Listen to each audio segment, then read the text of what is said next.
आइए देखते हैं कि व्हाइट हाउस के ट्वीट में लोकतांत्रिक आजादी, मानव मूल्यों, धार्मिक स्वतंत्रता जैसे मुद्दों पर क्या कहा गया है, जिन पर देश में बीजेपी कि विरोधी पार्टियां सवाल उठाती हैं, ऑपोजिशन सवाल उठाता है। अभी भी देखिए उसी का जिक्र हो रहा था थोड़ी देर पहले कांग्रेस पार्टी के प्रवक्ता की तरफ से। बड़े मुद्दों पर उल्टी सोच। अमेरिका मानता है भारत अमेरिका में नागरिक आजादी है, विपक्ष कहता है नागरिक आजादी पर हमले हो रहे हैं, आजादी पर हमले किए जा रहे हैं। अमेरिका मानता है कि भारत अमेरिका के मजबूत लोकतांत्रिक मूल्य हैं जिनका कोई जवाब नहीं। और ऑपोजिशन का लगातार आरोप क्या है, लोकतंत्र पर चोट की जा रही है नरेंद्र मोदी सरकार की तरफ से। लोकतंत्र की हत्या का जिक्र बार बार किया जाता है। अमेरिका मानता है भारत अमेरिका में मानव अधिकारों की कद्र है, लेकिन विपक्ष मानता है कि यहां पर हमारे देश में मानव अधिकारों की अनदेखी की जा रही है, वो भी बड़े पैमाने पर। अमेरिका मानता है कि भारत अमेरिका में प्रेस की आजादी है, जबकि विपक्ष इस बात को बार बार उठाता है कि प्रेस पर, मीडिया पर अंकुश लगाने की कोशिश की जा रही है मौजूदा हुकूमत के दौरान। अमेरिका मानता है कि भारत अमेरिका में धार्मिक स्वतंत्रता है, लेकिन विपक्ष यह मानता है और यह आरोप लगाता है कि धार्मिक कट्टरता देश में बढ़ती जा रही है और इसके लिए सरकार जिम्मेदार है, मौजूदा सरकार जिम्मेदार है। अमेरिका मानता है कि भारत अमेरिका में विविधता के बीच आपसी सहिष्णुता है, लेकिन विपक्ष यह लगातार कहता है कि सहिष्णुता, जो देश की टॉलरेंस है, वो घट रही है, इनटॉलरेंट होते जा रहे हैं लोग। अमेरिका मानता है कि भारत अमेरिका में सम्मान के साथ जीने के मौके हैं, विपक्ष मानता है कि धर्म के आधार पर भेदभाव किया जा रहा है। तो ये अपने आप में बड़ी बातें निकलकर सामने आती हैं। बिल्कुल समीर, और देखिए इस बीच बड़ी खबर आपको बता दें, मिस्र के दौरे को लेकर मिस्र के प्रधान मुफ्ती, जो ग्रैंड मुफ्ती की बातें हैं, उन पर समाजवादी पार्टी के सांसद को एतराज है। एसपी के सांसद शफीकुर रहमान बर्क ने सवाल उठा दिए हैं। मुसलमानों का हाल मुसलमान ही जानते हैं, ये बर्क बोल रहे हैं। मिस्र के प्रधान मुफ्ती हिंदुस्तान आकर देखें, मेहमान के नाते मोदी जी की तारीफ की है, ये भी बर्क की तरफ से कहा गया। समाजवादी पार्टी के सांसद ये बोल रहे हैं भारत में एंटी मुस्लिम पॉलिसी है। तो ये तमाम बातें शफीकुर रहमान बर्क की तरफ से कही गई। के अंदर ये हिंदुस्तान का मुसलमान और हिंदुस्तान की दुनिया जानती है कि यहाँ पर मोदी जी का सुलूक कैसा है, मुसलमानों के साथ और दूसरे साथ कैसा अमल है, ये हम जानते हैं, ये उनके नोटिस में नहीं है। तो इसलिए उन्होंने तो चूंकि एक मेहमान आया उसको देखकर या उससे मुलाकात करके, मतलब ये उन्होंने दो चार जुमले उनकी तारीफ में कहे होंगे और उन्होंने उसके जवाब में कह दिया ये बड़ा अच्छा काम कर रहे हैं।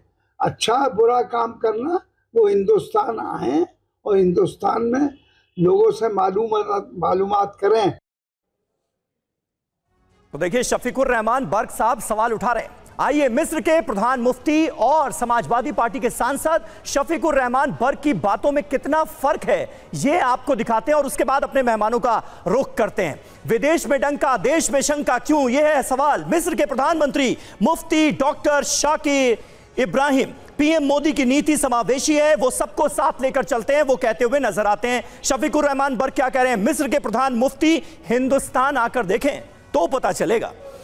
पीएम मोदी की नीति समावेशी है यह कहा जा रहा है वहां पर, और शफीकुर रहमान बर्क साहब कह रहे हैं यहां आएंगे तब उनको हालात का अंदाजा होगा कि यहां पर चल क्या रहा है। हिंदुस्तान के मुसलमान अपनी हालत जानते हैं, यह कह रहे हैं शफीकुर रहमान बर्क। हमारा नेता और हम लोग हकीकत जानते हैं, ये उनका बयान है। उन्होंने एक मेहमान के नाते मोदी जी की तारीफ की, यानी वहां पर जो तारीफ की गई मिस्र में, वो कह रहे हैं क्योंकि मेहमान थे इसलिए तारीफ की गई। हिंदुस्तान में एंटी मुस्लिम पॉलिसी अपनाई जा रही है, ये बड़ा आरोप लगाते हुए नजर आ रहे हैं बर्क साहब।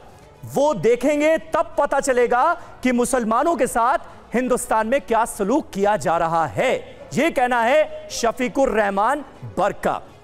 यानी शाजिया इल्मी, शफीकुर रहमान बर्क साहब, और मुझे लगता है कि विपक्ष का एक बड़ा हिस्सा लगातार ये आरोप लगाता रहा है कि बीजेपी की जो पॉलिसीज हैं वो एंटी मुस्लिम है। इस पर क्या कहेंगे आप? देखिए सबके सामने ना सिर्फ देश में बल्कि विदेश में भी जिस तरह से प्रधानमंत्री जी ने बाकायदा बताया है कि ये डेमोक्रेसी है और ये ऐसी डेमोक्रेसी जो हम सब लोग जी रहे हैं। भाई जितने मुसलमान हैं, मेरे तो सारे रिश्तेदार मुसलमान ही हैं, मैं से पूछूंगी, अब किसी से भी, मैं जो भी पैनल में बैठा है, आप मुझे कोई एक वाकया बता दें जिससे ये साबित होता है कि सरकार का काम जो कि गुड गवर्नेंस है, सुशासन, जिसके लिए मोदी जी जाने जाते हैं, उसके तहत कभी भी मुसलमान छोड़िए किसी भी इंसान के खिलाफ कोई भी तरह का भेदभाव धर्म, लिंग, जाति या क्षेत्र के हिसाब से हुआ हो। एक कोई वाकया दे दे कि चाहे वो सीएम हो या डीएम हो, चाहे वो तहसीलदार हो या पटवारी हो, चाहे वो ब्लॉक डेवलपमेंटल ऑफिसर हो, कब हुआ है पक्षपात। बल्कि मैं बता दूं जो साहब के पैनल में, और मैं इसमें तथ्यों पर जाना चाहूंगी कि हमारे देश में मुसलमान, जिसकी मैं खुद एक हिस्सा हूं, और मैं आपको बता दूं 14% मुसलमान हैं हमारे देश में।